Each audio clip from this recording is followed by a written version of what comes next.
Hello friends, and welcome back to my crafty space. My name is Crystal, and in today's video, I'm going to be putting together my first layout using the August Stories by the Month kit from Ali Edwards. If you have not already seen my story planning video, I'll make sure to link that up at the eye for you, but that is a video where I go through the Stories by the Month kit, show you what comes in it, and then also take you through a planning process to figure out different stories that I'm going to use the product to help me tell throughout the course of the next month. So today's story is one that I am reaching back into the memory archives to tell. This is a story about taking Isabella to Disney World down in Florida. When she was 2.5 years old, my sister worked there as a cast member while she was going to the Disney College and was able to get us into the park for free. So I am telling the story about our experience at Disney. I have paired this with a photo where Woody stopped and kissed her hands while we were watching a parade. And I've already printed out my journaling on a 12 by 12 piece of textured white cardstock.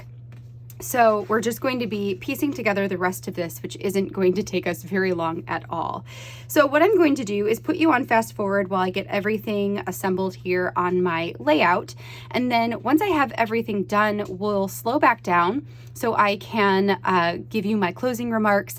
And then after that, I will go ahead and actually read my journaling for you. This is something I want to try doing more of, is at the end of my videos reading through the journaling, because I feel like it helps to hear journaling or to hear people's words. That can often help to influence our own writing and encourage us to add more story into our layout as well. But if that's not your jam, if you don't want to listen to me read my journaling, that's totally fine. No hard feelings. You can just stop the video at that point and skip the rest of it.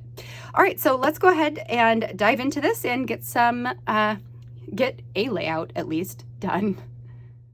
I'm going to get started working on today's spread by first going ahead and adhering down my photo.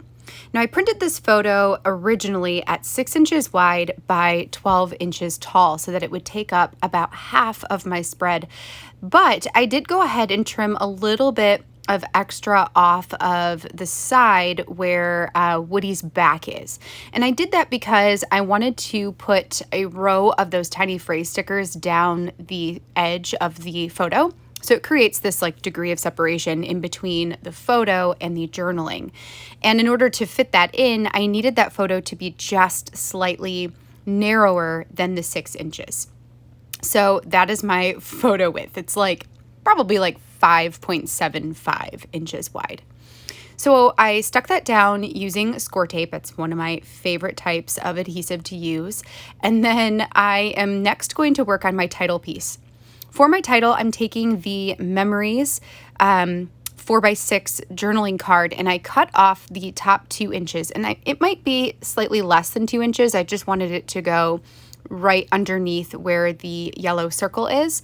And then I'm adhering that down to a strip of the black and white asterisk looking pattern paper.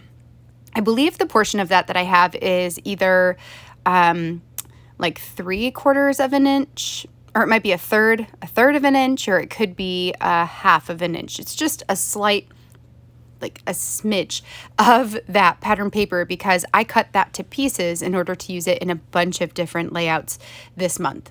So I stuck that down on the bottom of the title, again, to give it a little bit of separation between the title piece and the journaling, which is particularly important for this spread because I'm adding the journaling portion onto my 12 by 12 textured white cardstock. And the whites of the cardstock in my textured cardstock and the color of the white in the 4x6 card, they are slightly off.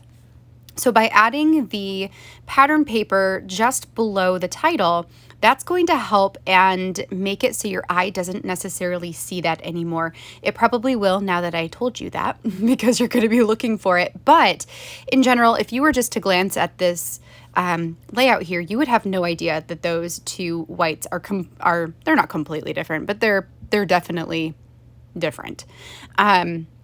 So that's why I did that. Now here you can see how I've placed the tiny phrase stickers down the edge of the photo. And the nice thing about this is it gives almost a pattern paper-ish look, almost like I had matted the photo on the edge with pattern paper, but I'm using up the tiny phrase stickers in order to do this. Now, they didn't quite fit perfectly all the way down, so I'm just trimming off a little bit on one of them, and then that's going to give me a perfect fit. So it looks super great. Now, the last thing I need to do here is adhere down these wood veneer circles and then embellish on top of those. You can see on my layout here that I've got 5 grayed circles on my journaling portion, which I printed off with my journaling. In order to make those in Photoshop, I created a shape, which there is a shape tool on the left-hand sidebar, and you have the option to create rectangles or oval shapes or circle shapes, or I think like random like stars and stuff like that. I just used the circle shape tool and I clicked once on my canvas and it brings up a menu that lets me put in my own dimensions. So all I needed to do was to measure out these circles. They are 1.5 inches in diameter, and I could put that in 1.5 inches by 1.5 inches, and that gave me the perfect sized circle that I could then manipulate onto my journaling in order to make everything equal distant from each other and to make sure that it's also even in a row. So then all I have to do is print that off with my journaling. I just choose to color them a very light gray in case I don't get it perfectly on there, then you won't necessarily be able to see it. And I can just adhere down my circles right on top of those. So it takes a lot of the measuring and the lack of confidence in putting things in a row or putting them equal distant apart. It takes all of that away. So I can just confidently place everything down here and know that it is exactly where I wanted it to be. The last thing I'm doing here is adding my puffy number stickers on top of those wood veneer circles. And then I also added a black cardstock heart sticker into the yellow one, and the yellow one is up there in the title, which then makes this a time neutral spread instead of having it to be August, since it said August under there. Now that I have that portion all done, the last thing I will do is go ahead and date stamp my layout with the date that I actually created this spread. I do have in the journaling when this event took place though. All right, friends, that completes my spread for today. So this one came together super quick. It was really easy, and I actually really love the way that this one looks, having the journaling on one side and the photo on the other side, and just having this photo blown up and put into my album makes me super happy. I hope that you enjoyed seeing how this spread came together. If you did, I would love a thumbs up on this video down below, and make sure you hit that subscribe button while you're there so you can catch all of my future crafty videos. I'll be back again tomorrow with a Project Life spread. I'm back to working on my Project Life again. And then on Friday, I will have my next Story Kit Crush video will come out using the Strong Story Kit. So hopefully I'll see you back here then. All right, friends, the last thing I'm going to do today is read my journaling. So if you are hopping off now, then I will catch you guys in the next video. For those of you sticking around, let's get to it. So I have these in 5 journaling blocks, numbered 1 through 5. It didn't really need to be numbered. I just like the way that that looks. So that's why I went ahead and numbered them. So here's what I said. During the summer of 2017, Haley, who is my sister, went to be part of the Disney College in Orlando, Florida, and spent her whole summer working for the company. As a perk to working for them, she received tickets. I'm trying to see if I said anything about Disney World. I didn't. Okay. As a perk to working for them, she received tickets that she could give to friends or family to come to the park for free. She saved them up so we could take a big family vacation to visit her and go to the parks with Isabella. At the time, Isabella was only 2.5 years old. We normally would have waited to go to Disney with her until she was a little older, but with the entry fees being taken care of, plus wanting to visit with Haley, we figured, why not? Of course, we were a little concerned about how she would react to being somewhere so big and overwhelming. Really, we needn't have worried. Isabella was not only totally okay with the characters, she loved them. Each time we went to a character greeting, Isabella would run right up to them, introduce her baby giraffe stuffed animal, and then gave the characters the biggest hugs. Normally, Isabella is a little reserved, so this took us all by surprise. One of my favorite character experiences with Isabella is captured in this very photo. We had gone to the Festival of Fantasy in Magic Kingdom. Standing on the edge of the road, Isabella was getting her boogie on to the music and in awe of all the characters. When all of a sudden, Woody stopped in his tracks and came over to Izzy and kissed her hand. It was so sweet. Isabella also super loved meeting Mickey. She has long been a huge fan of Mickey Mouse and company, so she was ecstatic to get a chance to meet them.